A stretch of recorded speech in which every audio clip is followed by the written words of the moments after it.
Oh, what was happening? That you were orchestrating?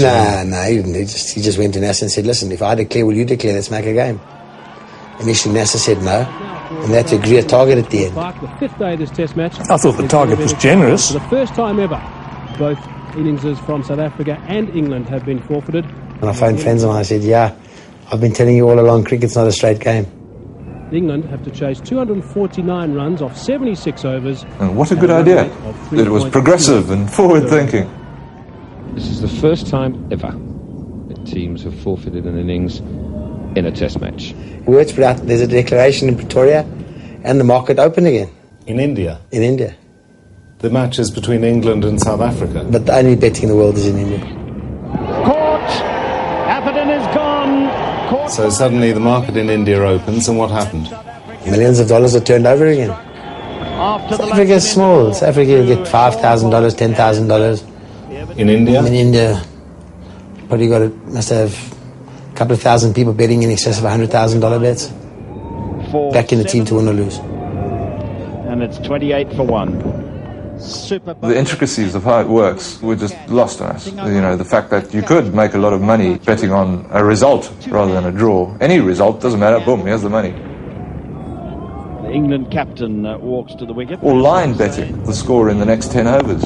Or what Herschel Gibbs might score. Good shot. Or what South Africa might score. How many overs they might take. All these permutations that you could place bets on. All the way, and he'll get 4 for it. That hadn't sunk in how complicated this whole match-fixing thing is. In the air, brilliantly caught by Herschel Gibbs. That is the breakthrough that South Africa wanted. Nasser Hussain, the England... Did you make money on it? I made a little bit, yes. But I made it because I just traded the position. All three results were favoured at one stage. And then suddenly it came... Then the run started to flourish. And England went for it. In one over, Vaughan hit, I think it was 2 fours in a row. Good shot by Vaughan. And suddenly it looked like if they keep going, England, they might be able to win it. And the next one, 5 runs over. And suddenly it became reasonable that they can win. And his first test match 50. 58 of 68 balls. Cronje brought himself on to bowl to ensure that a shock result remained on the cards. And 4 more runs is going to help aplenty. And did you know what the result was going to be? No, we never. The result was always win, lose or draw. Nobody knew who would win the game. From Cronje, just short enough though. And then wickets fell, and then South Africa looked like they could win it. Caught behind.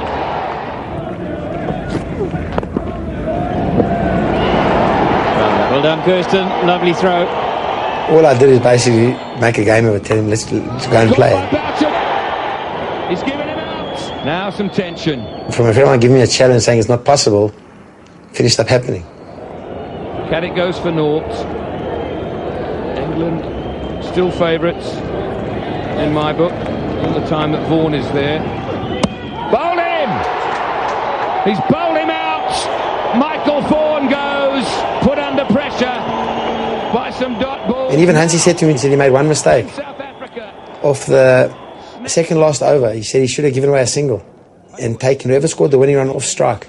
And he said that was his error. Pulled away by Gough for 4.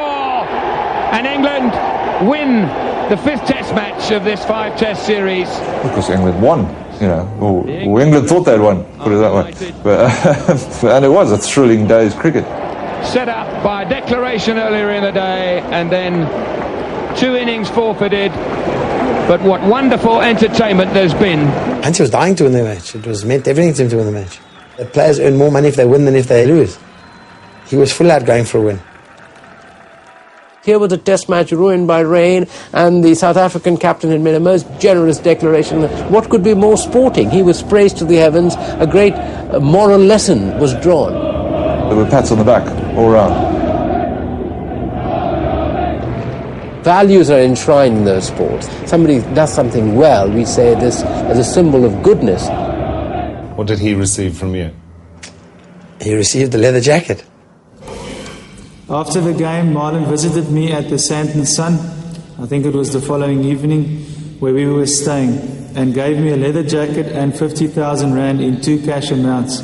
It was Valentine's Day, and he told me he hadn't bought his wife a present, so I gave him a jacket to give his wife, and 3 grand. He said it was in consideration of me giving him information in the future, And how was he when he received the money? He was ecstatic. Thank you very much. What, in a brown paper envelope? How do you do it? I met him with my son. We went for breakfast together. It wasn't like we were hiding anything. It was nothing. I never thought about anything as. I never ever. It wasn't like we were saying, hey, it's like a person owns a racehorse. Anybody's involved in racing. Everybody tries to get tips from the jockeys or the trainers. It happens every day. You're just looking for the slight edge. There were found to be 72 bank accounts co-signed by W.J. Cronje and A.N. Other. And the A.N. Other happened to be prominent players in cricket throughout the world, which conjured a theory of Hansie Cronje being the godfather of match fixing. Certainly be disappointed about that, Hansie Cronje. After we became friendly, we used to speak every day, discuss cricket. I told him, I said, listen, at the moment your team's playing very stale. I said, Boucher should be batting at 3, let's try something different. Next minute, I see the line at Boucher's at number 3.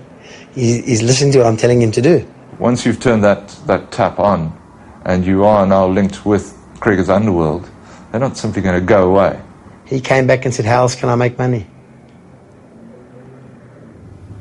And what was your answer? I said, the ball's in your court. I said, you must serve the ace.